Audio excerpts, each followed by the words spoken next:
Hi everyone and welcome to my sewing room. As I promised in my last video, I'm going to go ahead and finish up that Christmas table runner and show you how I square up a quilt and then put binding on it. So don't go away.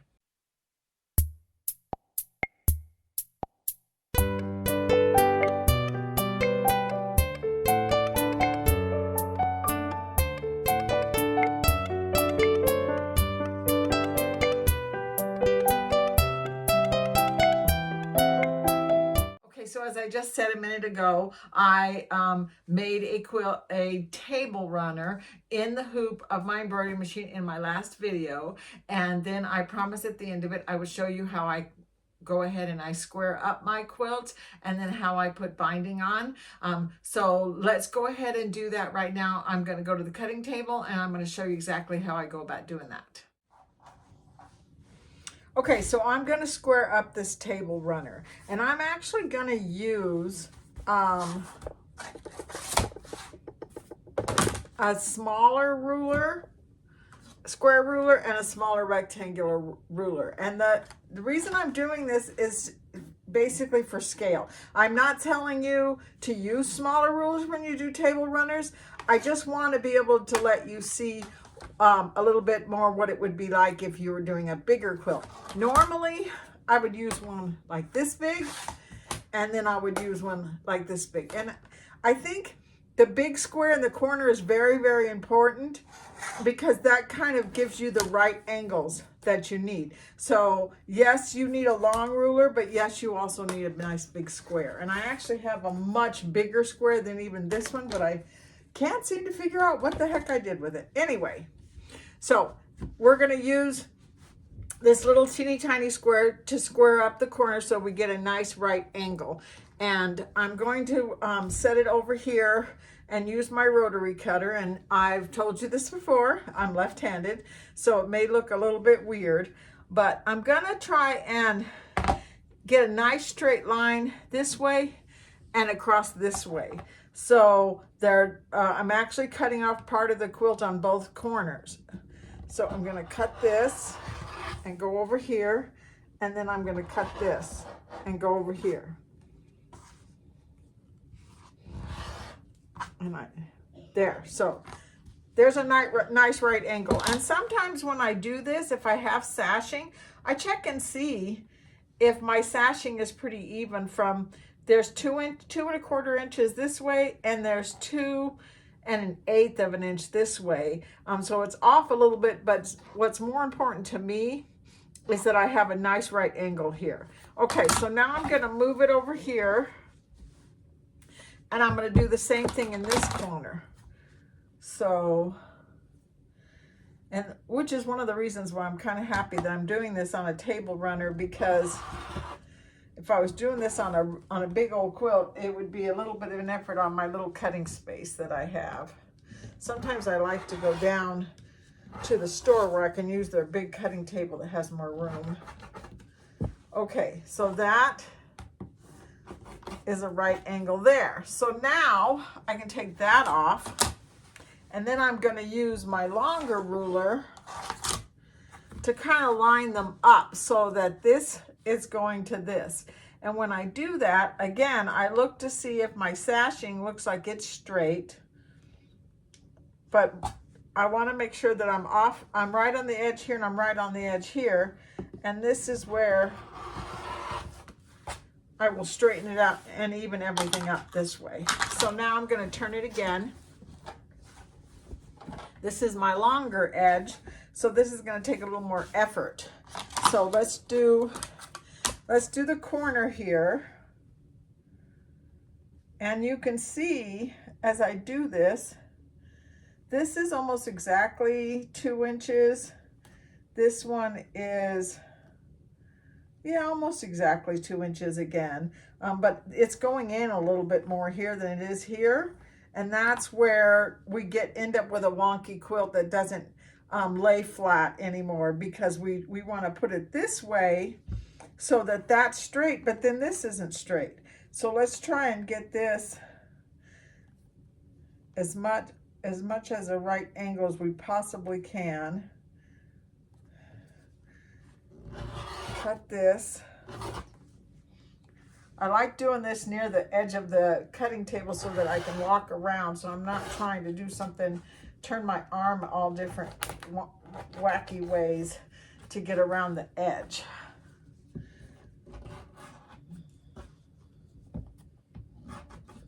There, that looks pretty good. Okay, so now I'm going to take my long ruler and I'm going to back it up a little bit so that it's along this edge here. See the way it's on here? If I did it from here, I might have a tendency to go more like this. But now if I back it up a couple of inches so that this is straight, then I know that this up here is straight. So I'm going to cut this like that. And then I'm going to move this whole thing down this way. And I'm going to do the same thing on this end here. I'm going to go up. So I'm backing it up about 3 inches so I know that that's straight. And my measurement here looks straight. So I'm going to cut this there. And just move it this way a little bit. And now, if I connect the two ends, this is straight here, this is straight here, and I can straighten it up like that. And sometimes I'll go up, back over this way just a little bit, just to make sure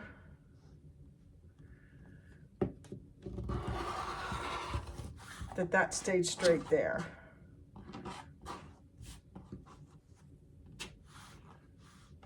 I think I could use a new rotary cutter. Probably need to change my blade. There. That looks pretty good on that side, like that. So then let's do this side. Let's take the smaller ruler and put it right here. And that's straight there.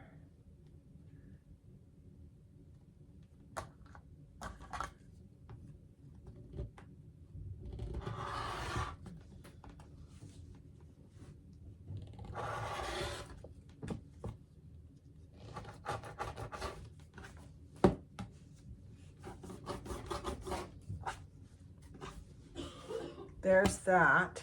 And then there's that one. That looks pretty good.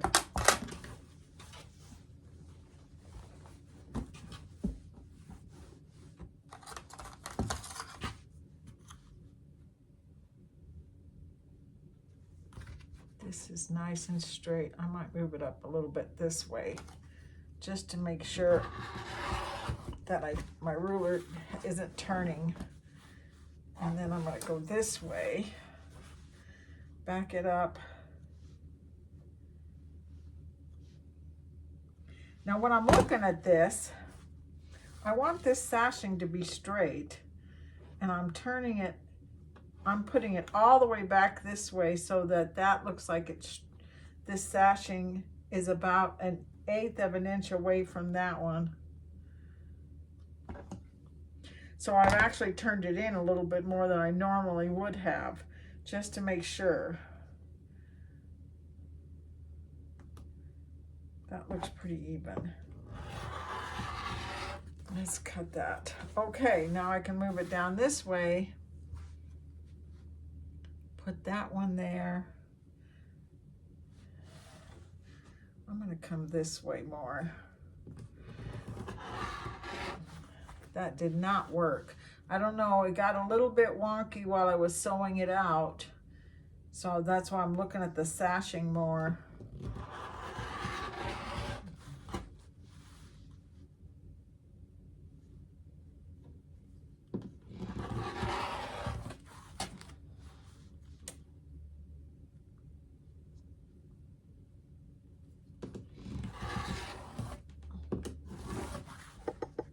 Yep, that looks better. It doesn't measure exactly, like here it's 2 inches And down here, it's a little bit over 2 inches, but the important part is, because when I was quilting it, I kind of pushed it out. The important thing is that it's straight up and down, and that's what I want. I don't want something that starts to get wobbly, like where it starts to do like that. That doesn't look good. I want it to be flat. So, and this little guy right here is probably a bad example of how I would keep that straight, but I'm gonna do this here. Let's bring it down.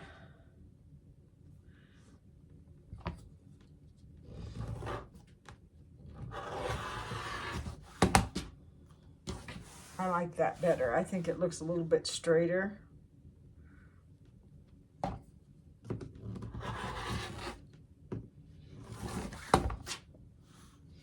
And then I'm going to check it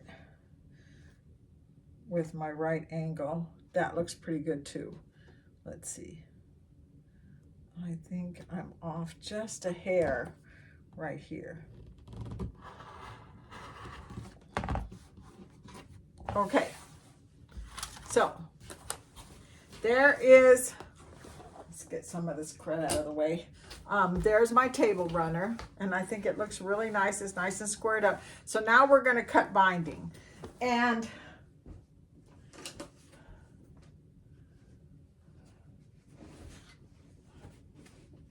I'm actually going to use the leftovers that I had on the back from my binding. And I'm going to fold this in half. So I think if you've been watching my channel a long time and you've seen some of my videos that I've done in the past, I may have said that I cut my binding at 2 1/4. And I did for the longest time because I felt like 2 1/2 was too big. But I have to tell you that I've kind of gone back to the whole idea of 2 1/2 because I wanted to flip around and have a nice mitered corner, and my corners have not been as mitered as I would like them to be. So I'm going to cut 2 1/2. And this first edge is a little bit wonky, so I'm going to cut it almost 3 here. So that way I can take it, turn it like this, and now get really accurate. 2 1/2, 2 1/2, 2 1/2.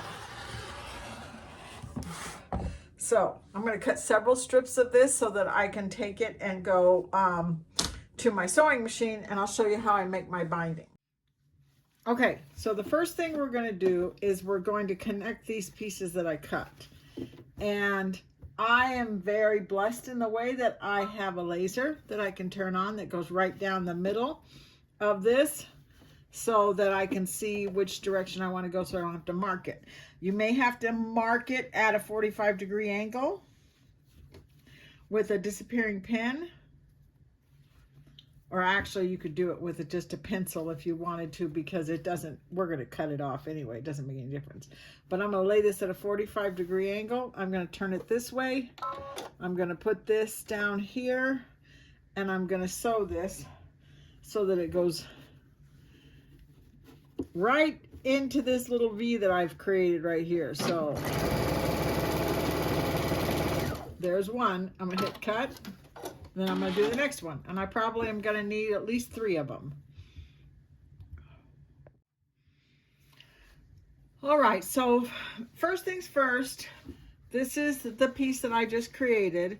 I'm going to cut this off, and I'm not going to take it to the rotary cutter and futz with it. I'm just going to chop it off with my scissors. It doesn't really matter. It's already sewn, right? Then I'm going to take it, and I'm going to finger press it.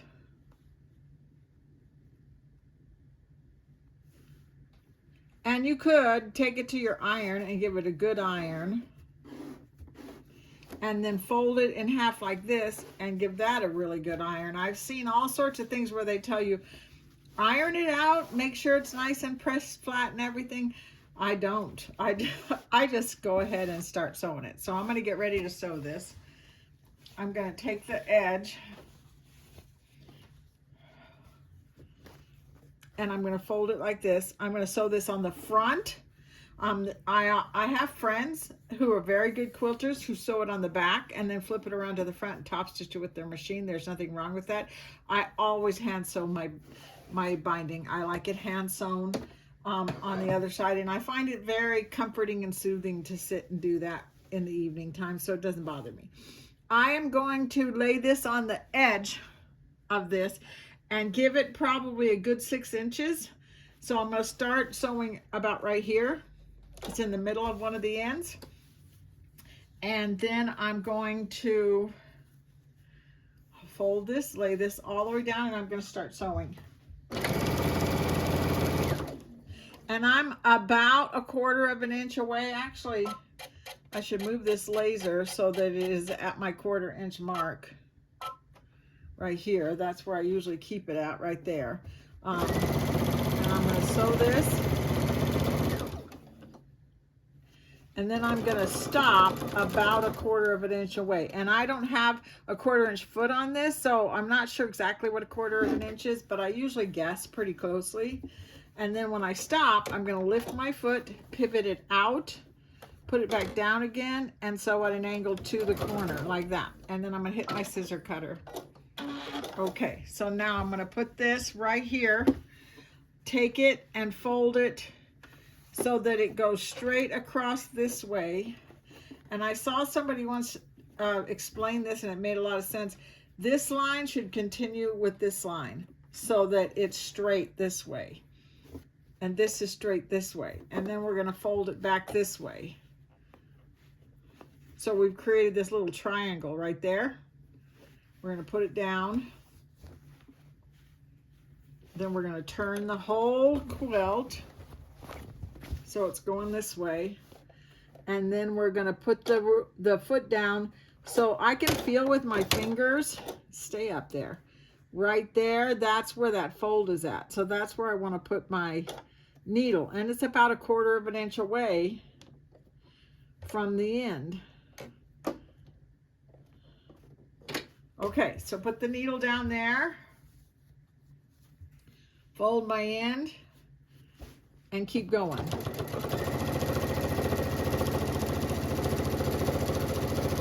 And we're going to do that 4 times so that we come back around to the original starting point. Okay, I am about, again, about 6 inches away from where I started from. This is a really good place to stop, so I'm going to cut here. Okay, and then I'm going to turn this way. Now, this part here is going to get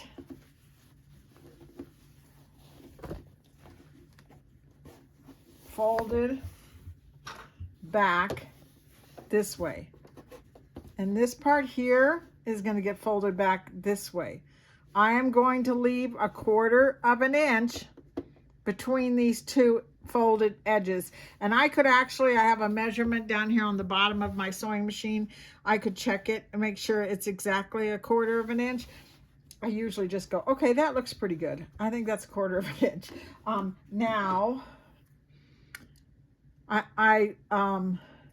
years ago, when I was just a doll maker and not a quilter, I used to be amazed at how quilters were very exacting, because doll makers aren't. They're just like, this looks good. I like this. Let's see what happens. And quilters are more exacting, and I should be more exacting. But anyway, so I'm going to take this part that I cut off of this right here, and I'm going to lay it here, because this is the width of my binding. And that's the extra amount I want to add to this is the width of the binding. And I'm going to cut it right here. There. Now, this is the part I always get wrong. I don't know what it is I do wrong. But you need to take this and open it like this. And then you need to take this and put it across this like this. And before I sew it, I check it, because I always have to redo it again. So I'm going to take it and I'm going to put a pin right here.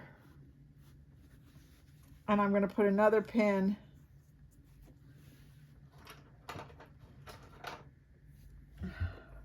right here. And then I'm going to open it to see if I twisted it. That's what I do. I twist it, and I don't know how I do that. So let me do it again.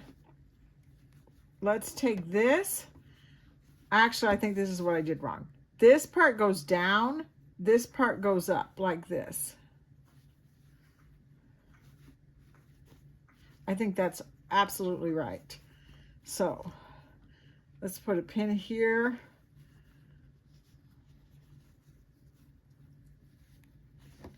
And a pin here. And then straight, look, that's the way it's supposed to be. Straighten it out. So yeah, so this side on the left goes down and the right goes up, and then go like this. So let's sew that corner at a 45-degree angle. And when they're on a 45-degree angle instead of straight up and down, you don't get a bump right there. You get a nice flat seam. So that's the reason why we go to all this work to get it right. So actually, I'm going to rip this part out just a little bit because it's not long enough. So this goes here and this goes here. There. I wish I could actually look like those really good professionals that do everything right the first time and don't mess up their camera angle and all that other kind of stuff. But this is who I am. So let's just sew this straight down the middle. Cut it. I'm gonna check it. Oh, Rosemary. Okay, I'm going to rip this out and do it again because when I redid it, I twisted it. I know there's going to be those of you who just say, oh, well, I'm just going to turn this off because this lady's crazy and she doesn't know what she's doing. But I do have to think things through in my head sometimes to make sure that I don't twist them. Okay, so that is correct. So now I'm going to open it up and cut this part off.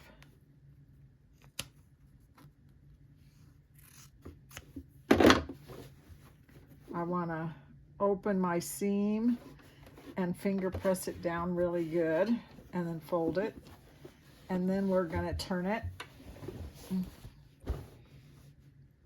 And I want to line it up with where I stopped before. And just keep sewing.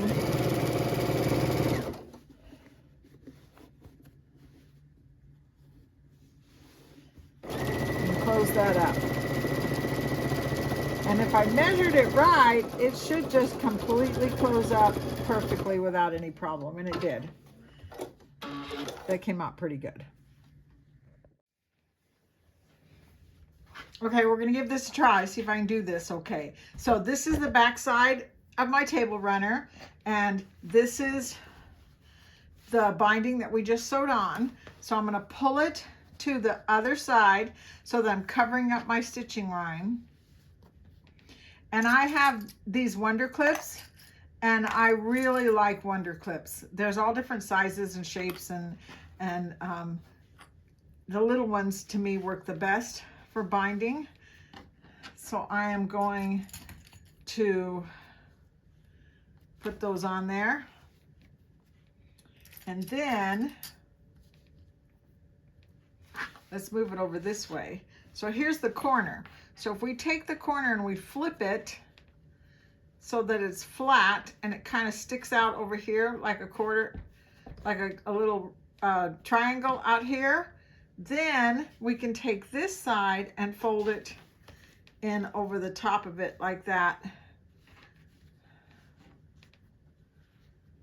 And that's how you get a mitered corner. And then let's take another Wonder Clip and put it right there. And then I'm going to fold it this way a little bit. And let's put another one right here. Okay, so I'm going to do this close to the edge so that you can kind of see. So first thing I'm going to do I'm going to take one of those Wonder Clips out. I'm going to put my needle in to the seam allowance,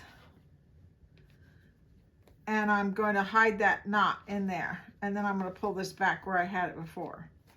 And then I'm going to take my needle and I'm going to put it right into this fold, parallel to the edge, so that I'm getting us, the needle's going sideways like that. And then I'm going to pull it through. And then I'm going to do the same thing straight across from here to here. And then when I go back up, I'm going to just barely grab a little tiny bit of that seam that's on top. And I'm going to pull it. I'm going to do it again. I'm going to go straight down so it's exactly across into the quilt. And then I'm going to come, when I come up, I'm going to grab, just barely grab a little bit of that fold. And if I keep doing that, not a whip stitch like we learned when we were kids, straight across, not sideways or back or anything like that, straight across, in, and then come up and just barely grab that fold. And then when you pull on it, those little stitches will disappear.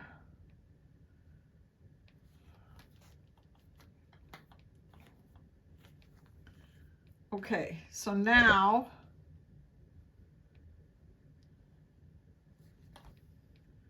I'm going to come up here and I'm going to grab hold of that fold that I have from the other side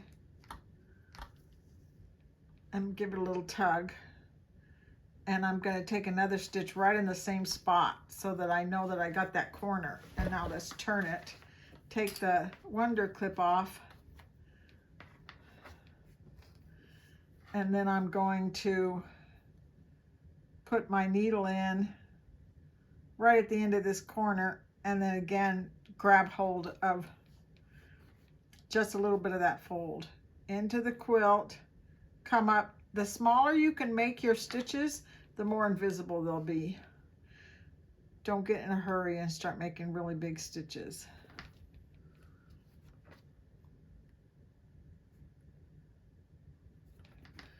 I know I did a video, now I'm sitting here thinking I did a video of this when I did those scalloped edges on that other quilt.